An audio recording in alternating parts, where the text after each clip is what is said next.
संसद भवन दिल्ली में बनी वो इमारत है जहां लोकसभा और राज्यसभा के सभी सदस्यों का सत्र चलाया जाता है और पक्ष विपक्ष में तर्क कुतर्क भी होते हैं। संसद भवन का निर्माण साल 1921 में शुरू हुआ था, जो साल 1927 में पूरी तरह बनकर तैयार हो गया था।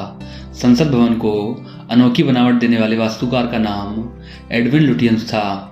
लुटियंस ही वह महान वास्तुकार थे जिन्होंने राष्ट्रपति भवन, इंडिया गेट और अमर जवान ज्योति जैसी ऐतिहासिक इमारतों को डिजाइन किया था। हाल ही में आप सभी ने सुना होगा कि दिल्ली में नए संसद भवन का निर्माण शुरू किया जा रहा है। नए संसद भवन का बजट लगभग 971 करोड़ रुपए का है। नए संसद भवन का निर्माण 10 दिसंबर 2020 से शुरू हो चुका है और जुलाई 2022 तक पूरी तरह से बनकर तैयार हो जाएगा। नए संसद भवन के डिज़ाइन को विदिशा में स्थित बीजा मंडल मंदिर से लिया गया है और आज मैं आपको विदिशा के इसी बीजा मंडल मंदिर के बारे में बताने वाला हूँ।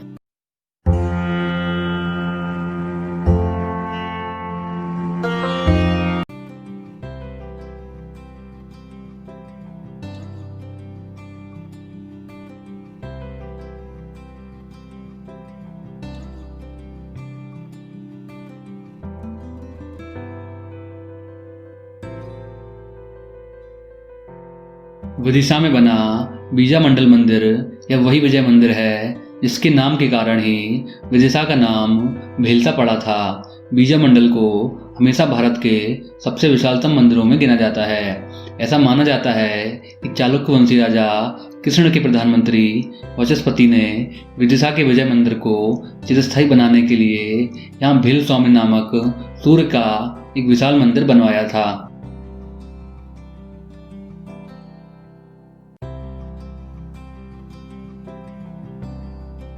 इन राजाओं ने सूर्य मंदिर इसलिए भी बनवाया था क्योंकि ये खुद को सूर्यवंशी मानते थे। इस मंदिर का पुनर्निर्माण परमार शासकों ने 10 से 11वीं सदी में करवाया था। इसके बाद 1234 ईस्वी में यह तोड़ फोड़ और लूटपाट का निशाना बन गया। औरंगजेब ने इसे तोपों से उड़वाकर इसके पत्थरों से मीनारें खड़ी कर इसे मस्जिद का रूप दे दिया था। विजया देवी के इस मंदिर का उपयोग ईदगाह के रूप में भी हुआ था। अब यह परिसर बीजा मंडल के नाम से पुरातत्व द्वारा संरक्षित है।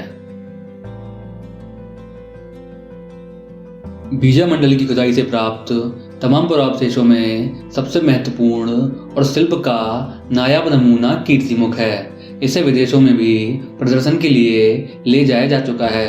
दरअसल मानव अथवा सिंहों की मुखाकृतियों को घेर कर जो विभिन्न प्रकार की नक्काशी की जाती है, बेल बूटे बनाए जाते हैं, उसे कीर्तिमुख कहते हैं। विजय मंदिर के अवशेष और प्रमाणों से पता चलता है कि यह मंदिर वर्तमान के खजुराहो के मंदिरों से भी आकार में काफी बड़ा था। मंदिर के उत्तरी भाग में विशाल कलापूर्ण बावड़ी है जिसमें कृष्ण लीलाओं का सुंदर अंकन दिखाई देता है। संभवतः यह 9वीं शताब्दी का शिल्प है।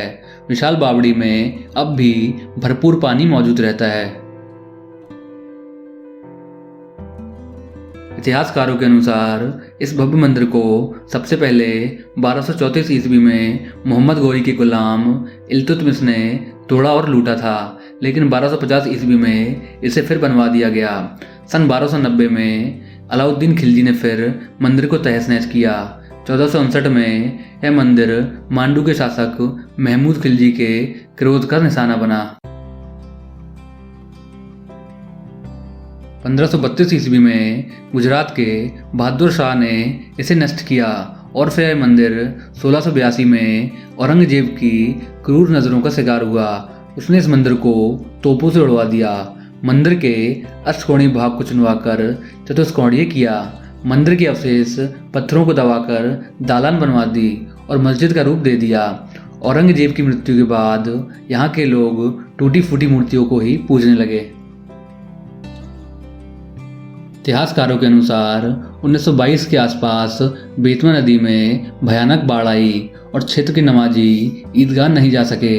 उन्होंने स्थानीय कलेक्टर को सूचित कर विजय मंदिर में ही नमाज पढ़ी।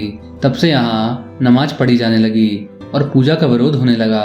इसके बाद 1947 से 1964 तक इसे पूजा स्थल के रूप में प्राप्त करने के लिए हिंदू महासभा के नेतृत्व में जमकर सत्याग्रह चला।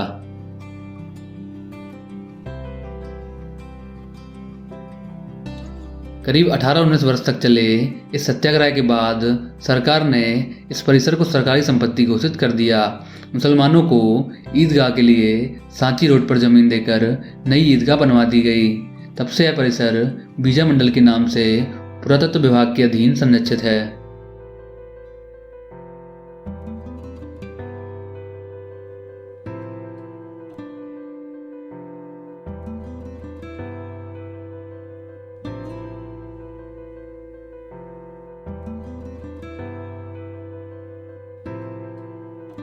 दोस्तों, अगर आपको ये वीडियो अच्छा लगा हो तो अपना सहयोग जाहिर करने के लिए लाइक और कमेंट करें तथा अपने सभी मित्रों और परिवारजनों के साथ शेयर करके इस ऐतिहासिक स्थल की जानकारी दें।